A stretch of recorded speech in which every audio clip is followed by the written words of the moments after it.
سبحان اللہ۔ اس کو اگر نظریاتی پہلو میں دیکھیں تو میرے آقا علیہ الصلوۃ والسلام کی زندگی کے دو پہلو ہیں ڈاکٹر صاحب۔ ایک پہلو آقا علیہ الصلوۃ والسلام کا وہ ہے جس میں آپ میثاق مدینہ کرتے نظر آتے ہیں، صلح حدیبیہ کرتے نظر آتے ہیں، مائدات کرتے نظر آتے ہیں۔ دوسرا پہلو حضور علیہ الصلوۃ والسلام کا یہ ہے کہ 313 لے کے بدر میں کھڑے ہیں، احد میں کھڑے ہیں، حنین میں کھڑے ہیں، خندق میں کھڑے ہیں۔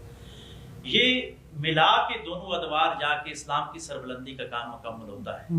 اب حضور علیہ الصلوۃ والسلام کا جو صلح کا علم ہے، وہ جو علم ہے، وہ جھنڈا ہے، وہ اللہ تبارک و تعالیٰ نے امام حسن کو عطا فرمایا۔ یہ سر سے لے کے ناف تک جو ہے یہ صلح والا جھنڈا ہے، جو اس کو چھوڑ دے گا وہ بھی حضور علیہ الصلوۃ والسلام کی سیرت سے مکمل استفادہ نہیں کر سکتا جی۔ اور دوسرا جو ہے امام عالی مقام امام حسین علیہ السلام نے جو کربلا کے اندر وہ بدر والی سنت پوری کی، وہ جہاد ہے، جابر حکمران کے سامنے کلمہ حق کہنا ہے، جو اس کو چھوڑ دے گا وہ بھی پورا دین میں نہیں آ سکتا۔ یعنی میں کہنا یہ چاہتا ہوں کہ آج اگر امت نے رہنمائی لینی ہے تو امام حسن اور امام حسین علیہ السلام دونوں کی شخصیت کی عملی جیتوں کو سامنے رکھتے ہوئے آگے جائیں۔ یہ آج کی گفتگو کا میں تھیم جو ہے وہ آپ کے سامنے انٹرو میں پیش کر دیا۔ اب آتے ہیں امام علی مقام کے نکاح کے حوالے سے۔ دیکھیں تاریخ کا یہ کلمیہ رہا ہے، صرف مسلمانوں کی تاریخ نہیں بلکہ انسانی جبلت کی یہ تاریخ کا مسئلہ ہے کہ تاریخ میں جس کی حکومت ہوتی ہے تاریخ پہ اس کی چھاپ نظر آتی ہے۔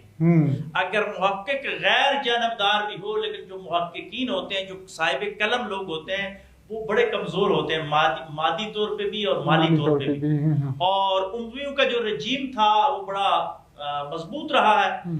ایسے حوالے میں اتنی تو روایات ملتی ہیں تاریخ کو دیکھا جائے کہ آپ کے نکاح کثرت کے ساتھ تھے، لیکن اتنی کثرت نہیں تھی کہ اس کو مکروہ یا غیر پسندیدہ فعل کے طور پہ تاریخ کا کوئی مورخ پیش کر سکے۔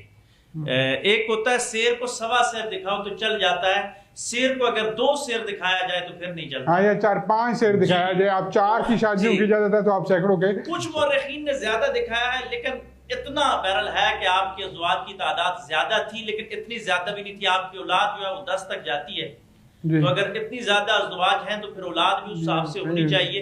اس پہ تھوڑا سا اختلاف ہے۔ بہرحال اتنا ہے کہ آپ کی ازواج جو تھی وہ کثرت کے ساتھ تھی۔ کسی ایک لمٹ پہ جانا میں سمجھتا ہوں کہ جس طرح حضرت نے بڑی خوبصورت بات کی کہ اس ہستی کا نام لینے سے پہلے ہی ہمیں 1000 مرتبہ سوچنا چاہیے کہ ہم کس کی بارگاہ